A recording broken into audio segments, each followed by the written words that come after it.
ICC or Interpol, as you said, sila ang requesting party. Ngayon, dapat sila nagsundo kay President Duterte dito. Ngayon, tayo pa ang naghatid doon. Masyado man tayong eager na ihatid siya doon. For what reason? Ito na nga, Department of Justice Secretary Crispin Rimulya napaamin na. Senator Bato, nagwala. Pero bago ang lahat, maaari kayong mag-subscribe para maging updated sa mga issue at bagong mga balita. Naging emosyonal nga si Senator Bato nang mapaamin si DOJ Secretary Boyeng Rimulya na nagbigay umano siya ng go signal para arestuhin sa FPRRD at dalhin sa The Hague. Giit pa ng senador, nakabaliktaran umano ang nangyari na ang Pilipino ang nagkusang naghatid sa dating Pangulo para litisin at husgahan ng dayuhan. Narito ang buong detalye. Yung constitutionalist natin, si Justice Ascuna, talaga bang IHL ito?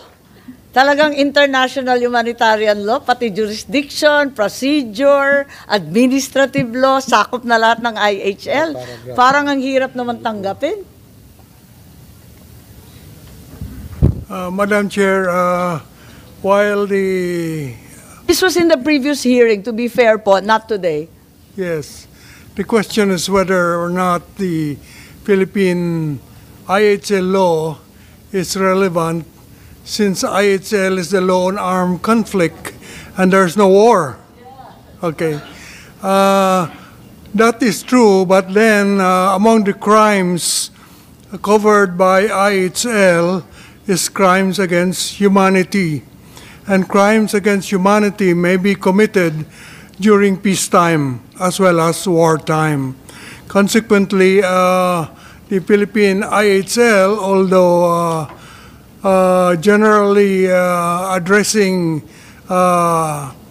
offenses committed during war, can also address offenses committed during peacetime because, as I said, certain offenses such as crimes against humanity are by definition crimes that can be committed during wartime as well as peacetime.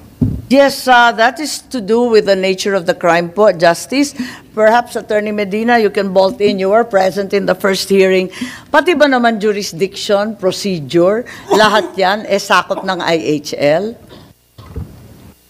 The jurisdiction of the ICC remains under the concept of a complementary jurisdiction, meaning that it kicks in only if the national judicial system is genuinely unable to genuinely prosecute or investigate the suspect.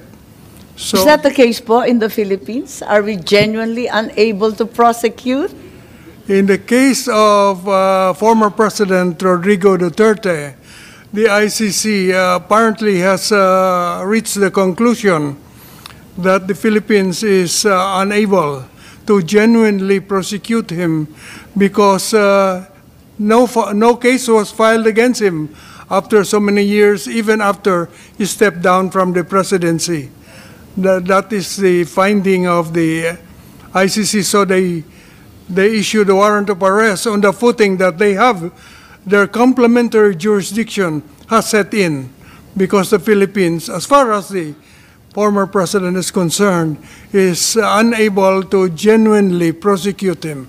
However, if the cases, for example, that would emanate from the Quadcom, the DOJ task force, the Senate Blue Ribbon hearing, the ICC investigations that utilized all the government agencies, if these resulted in a case and they were filed in the Philippines, certainly the Philippine courts are competent, able, willing to rule on this. Don't you think so, Honorable Ascuna po and Attorney Medina? Part of the reason, perhaps, of the inability to genuinely prosecute is the availability of witnesses. In cases of very high-level persons like former heads of state. The experience of the ICC is that the witnesses are generally afraid to testify in their home countries, so that even if the Department of Justice, for instance, is investigating, genuinely investigating the cases, the witnesses may not be forthcoming. In fact, the prosecutor of the ICC resorted to what they call internet invitation of witnesses, and in this way the witnesses came out through the internet, and I think the witnesses now are willing to testify in The Hague. Witnesses who would not be willing to testify here in the Philippines. So it's not the prosecution, it's the witnesses that makes it unable genuinely to prosecute the former president. Yes, thank you very much. Justice Attorney Medina, would you like to add something to our understanding of IHL and procedure, jurisdiction, and such other matters? Thank you, Madam Chair. I think I get the point of our good secretary that the crime of crime against humanity is not just an international law crime. It's actually a crime in the Philippines, punishable in the Philippines. And 9851 actually provides that given the naman person, po yun, pero pati jurisdiction, pati procedure, lahat na lang naging customary law. No, that's the problem po. That if we have to comply with international law, we have to also comply with the Philippine laws, okay? And primarily that would be the Constitution. So international obligations, yes, there's the principle of Pactus Servanda that we have to comply with international obligations, but that does not necessarily mean that we have to disregard constitutional protections under the Bill of Rights. Now, of course, there are a lot of debates going on whether or not the ICC should have jurisdiction or should we recognize the ICC, and that's precisely the point. It's not for the police, it's not for the executive branch to decide that. Ultimately, it should have been decided by a court of law because it involves the deprivation of liberty. Thank you po. Thank you very much, Attorney Medina. You had the privilege of hearing the debate last hearing. In any case, I'd like to go to another topic, and this is finally the private jet. The U.S. government will obviously have the last say on its executive order, although Section 1 is clear that properties of those who aided, sponsored, investigated, or provided material support to the ICC shall have their assets frozen. Maraming picture po nung tail code ng aircraft. Nandito ba yung CAAP, Secretary? COMSEC, wala tayong CAAP. Sorry. Wala tayong CAAP. Wala rin tayong DOTC. Wala po, ma'am. Walang makapagsabi kung ano nga sasakyan na to. Yung tail code C5219, is anyone aware of what company it's registered under? Kasi nung nakaraan, nandito yung SEC. Nandito po ba yung SEC? Ayan, Attorney Bernal. Yes, dati yes, sinabi ma'am. ninyo na, ano yun, alin na, sino nga ba yung may-ari nito? Yung kumpanya, yung Pearl, Aero Pearl, naku, nakalimutan ko na. You just requested the company documents, ma'am. And we have the... Yung Asian Aero Pearl, Challenger Aero... yung Challenger Aero, ang sabi na nabago kasi yung website ng Challenger Aero, kaya nalilito kami. Biglang nabago pagkatapos ng hearing. Hinahanap ko wala na doon.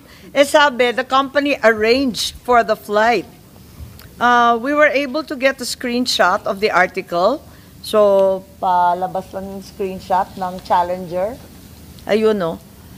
Ayan, Challenger Aero Air. Inimbitahan rin namin ng piloto. Wala naman po rito. Ayan, Challenger Aero Air. Baka yung SEC may alam kayo. Kasi nung second hearing narito kayo, pero ang problema, sabi niyo hindi pa na-request yung pangalan. We have already forwarded to the secretariat. Ma'am. So sino ang may-ari po? At sila ba may-ari ng eroplano or they just arranged the flight? Nalilito po kami. I just have the documents concerning the incorporators of the.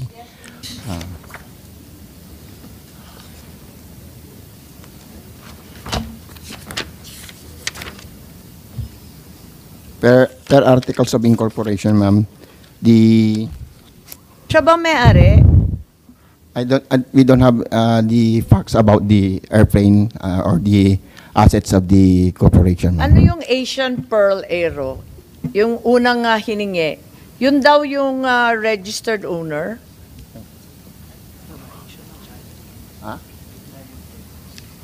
We only have Challenger Aero Air Corporation, ma'am, and Challenger Aero Aviation Pampanga Inc. We will verify with our if Yes, I think the first set, the Asian Pearl, was the first company that we asked you to check. Nauna pa yun eh. I will verify with my staff, Your Okay, Honor. kasi ang mahirap dito, wala yung CAAP, wala yung DOTC. Ngayon, sinabi ni Secretary John Vic na the Office of the President ang nagbayad para sa jet. Tama ba to o hindi? Meron bang pwedeng sumagot nito? Dahil wala po si Secretary John Vic. At marami sa ating mga kababayan nagtatanong kung group effort ito, chismis rin ba to? Baka sina General Torre, sina Prosecutor Fadulion, nandun kayo sa Villamor. Alam ba ninyo kung paano itong eroplanong ito kinuha? O na-charter ba to? Ano ba nangyari rito? Ma'am, ang ano kasi, darating na naman tayo rito. Itong eroplanong to, nagagamit po ng presidente to. Oo, ginamit ulit pagkatapos nung pag-aresto ni Ngayon, Presidente Duterte. hindi ho namin pwedeng pag-usapan. Sa Ilocos. Hindi ho namin pwedeng pag-usapan yung travel arrangements ng presidente. These are national security matters. I think that we should respect. I don't think that we should really talk about this because this Makikita po ng tao, mahirap ang travel arrangement po ng presidente in the past, mahirap the present, maging and the future. executive privilege. Ay, nakabulat-lat sa lahat ng dyaryo. Hindi, pero yun nga, sinasabi ko ho, you cannot expect answers from us pagdating po rito. You cannot expect answers from us. Because, No, but, ano ho ito eh, pakikinabangan ito na susunod na Pangulo. Ginagamit ngayon ng Pangulo. Sabihin natin, hindi ho dapat pinag-uusapan. Kasi nga, Pero we hold the life of the President as sacred. Po Hindi naman, ho pero natin, Secretary John Vic already said it was chartered and paid for by the Office of the President. I don't know if he has personal knowledge of that. How much but- was paid kaya? Well, that's speculative, ma'am. Meron bang official receipt? Meron bang bidding? Ay, What yun was nga, the mode of procurement? we cannot go into the details of travel arrangements because these have national The security request implications. was made in March I think we should 11. respect national security, ma'am. I think it's Yes, it's imperative. if you'll allow me to just ask, because this has already been divulged to the public, it's hardly secret. If it was national security at stake, it should never have been spoken about, but it's all over the media, and it came from government. That they only knew about the request, as you said, on March 11. Sa umaga ng March 11, nalaman ninyo yung Interpol. Pagkatapos ito na charter sa ilang oras lamang. Andun na ba yung eroplano nung nandun kayo sa Villamor, General Torre? Kasi abala kayo na isakay si Presidente Duterte. Nag-aabang na ba yung eroplano? Anong oras siya nandun? Kasi nagmamadali kayo para isakay na, di ba? I really don't know about the plane, ma'am. I only saw it around after mga mid-afternoon. Na tinuro sa akin, hindi ko pa nga sigurado, ma'am, kung yun nga aeroplanong gagamitin eh. So, bale, 3:00 ng umaga, na-procure na lahat ito. Kasi ang haba ng proseso natin, ilang araw, ilang buwan yan. I don't know what mode of procurement, pero sinabi, chinarter. Ang bilis naman, di ba? Ilang oras lang, sa hapon nandun na. Kaya nakakapagtaka. At as mentioned by Secretary Remulla, the security arrangements for the President are very, very stringent and have to be vetted time and time again, repeatedly. So the question still remains. The government clearly knows who owns the plane, and it's unclear how much they paid, what procurement process they determined, and who are the shareholders of said companies So, involved. again, ma'am, these have national security implications. I'd rather not talk about it.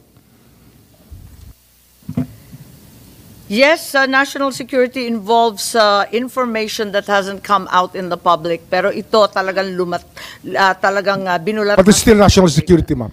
Even if it came out in the public inadvertently, it still involves, still has severe national security implications. Okay, it came out in Senator John Vic's Pinky Web interview, so maraming nakapanood. Ang OFW naman natin, andito ang ating Secretary Kakdak.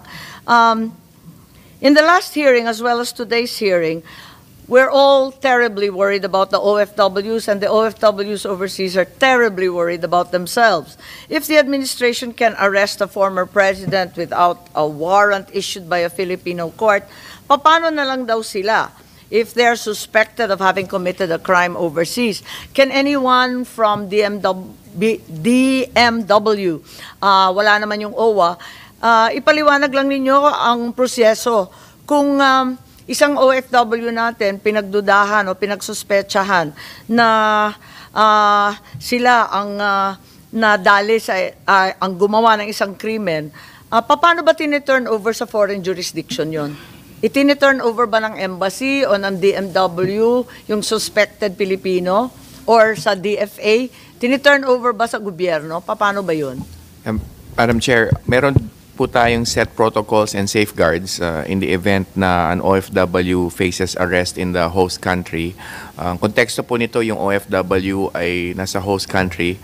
An OFW is somebody who has remunerated work and is not a citizen or permanent resident of the host country. At meron na po tayong mga procedures, ma'am. First and foremost, meron tayong welfare assistance, so mga welfare checks.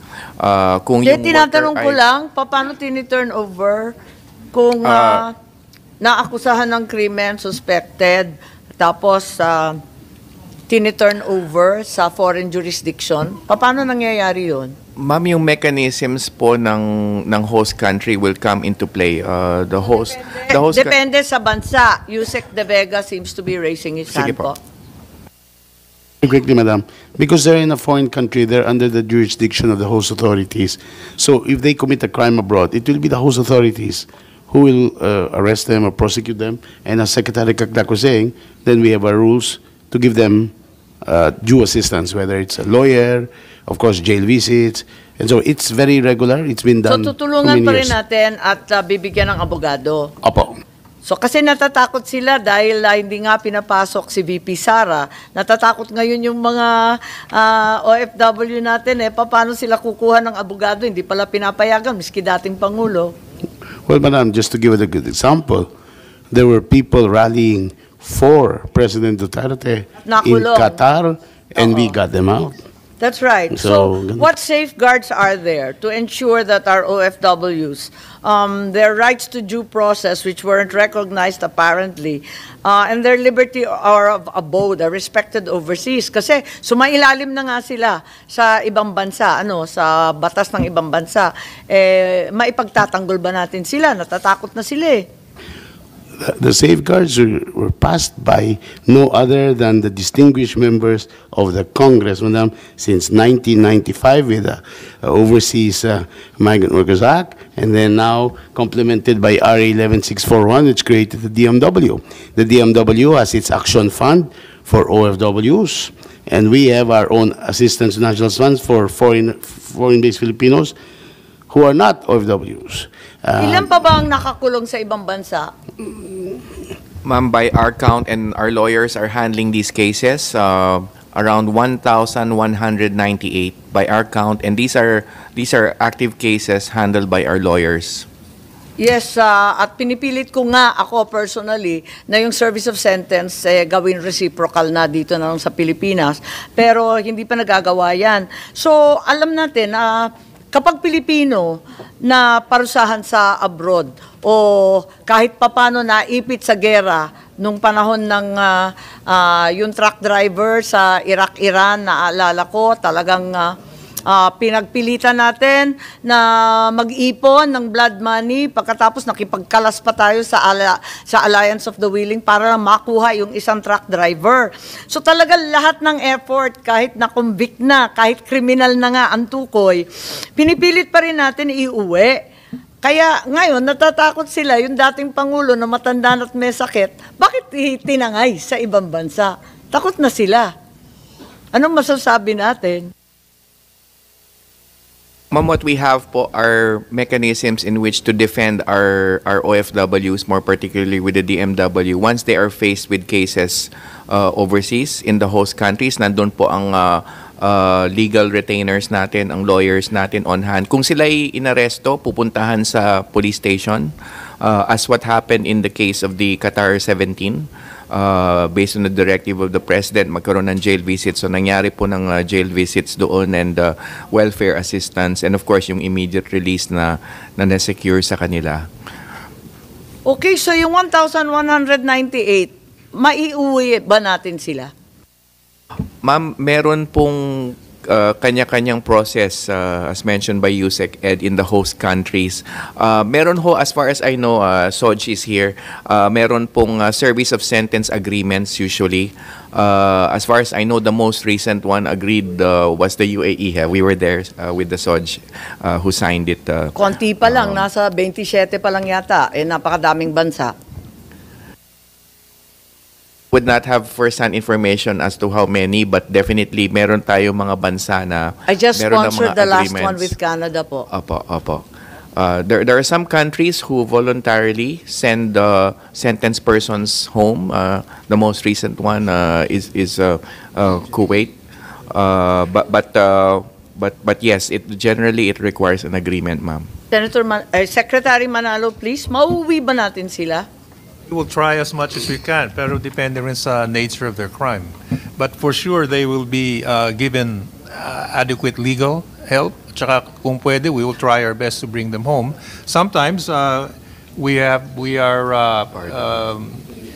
an unexpected result, like yung nangyari sa Indonesia kay Mary Jane Veloso. They decided just to send her back.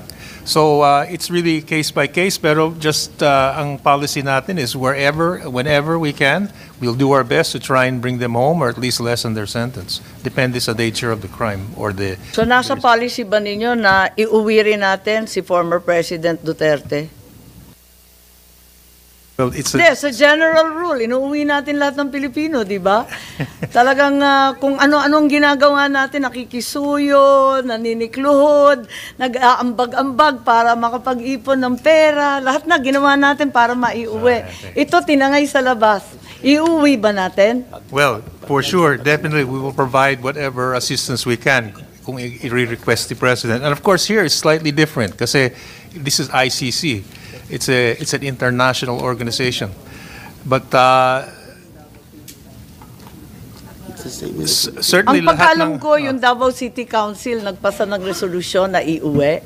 Well, a-actionan ba yan ng DFA, ng DMW? Alam ko, na-actionan ninyo lahat eh. pero the ICC ito eh. Yeah. Well, This is, well, madam, pag nag-uuwi tayo ng Filipinos, kailangan may court, may court na release ng Wala court. namang court yung sa Qatar na 17, di ba? Yes, but- Pinakiusapan, pati yung kay Mary Jane Veloso na pakiusapan, wala namang court order. Senator, this is slightly At different. saka marami na nangyari ng nakaraan. Nakikipag-usap tayo, nagbabayad tayo, talaga naman na nakikisama tayo maigi para lang maiuwi. Well, number one, ang embassy natin nakatutok talaga dun sa whatever help we can give. Pero ang problema nito, ang kaano natin dito is the ICC, which is a court. So it's a little bit different from dealing with a government normally. So I think we are entering into a new area. Mahirap magano eh. Who will we appeal to? Sa ICC, we can only appeal to the judges.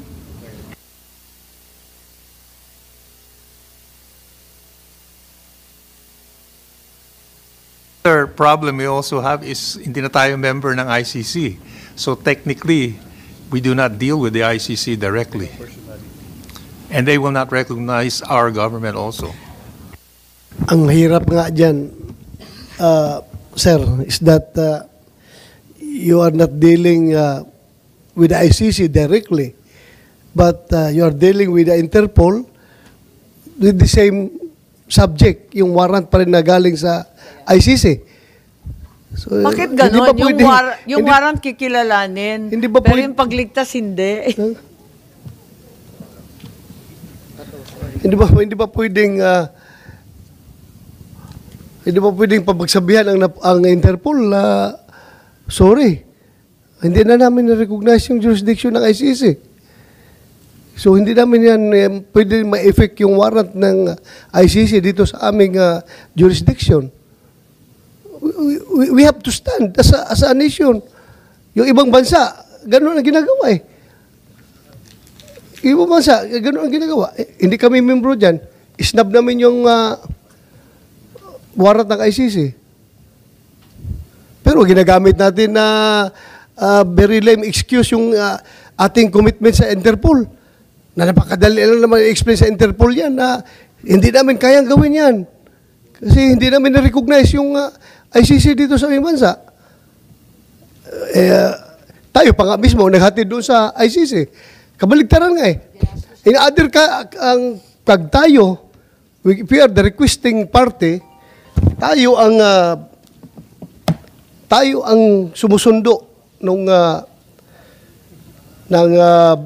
suspect doon sa ibang bansa na pinaaresto natin.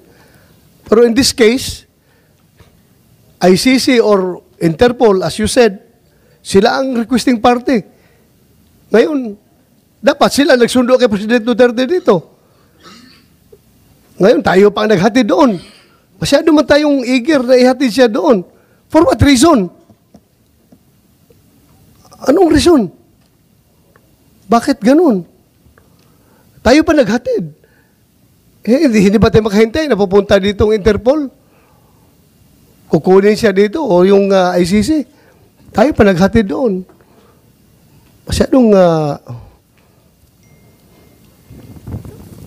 hindi ko ma-gets yung kung tayo Pilipino, bakit natin ipagkanulo yung ating kapwa, isa pang presidente, dating presidente, ipagkanulo natin sa mga dayuhan. Ay yan ang bagay na hindi ko talaga matanggap-tanggap.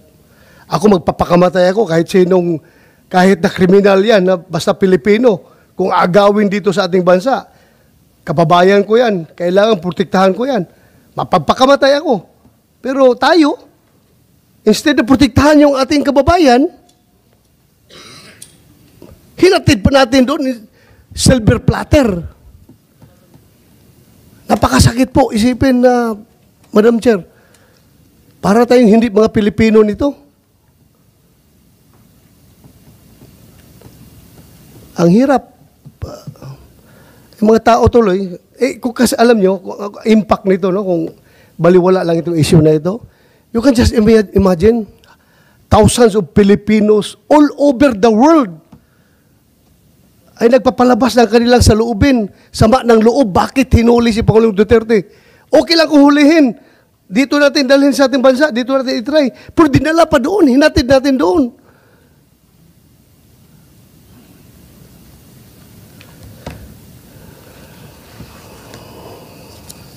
Anyway, there are underlying reasons why this happened. At ako talaga, gusto ko talaga magpaka-Pilipino.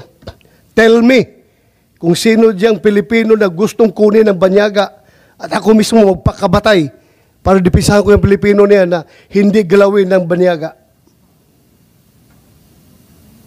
Sana ganun ang pag-iisip ng bawat Pilipino.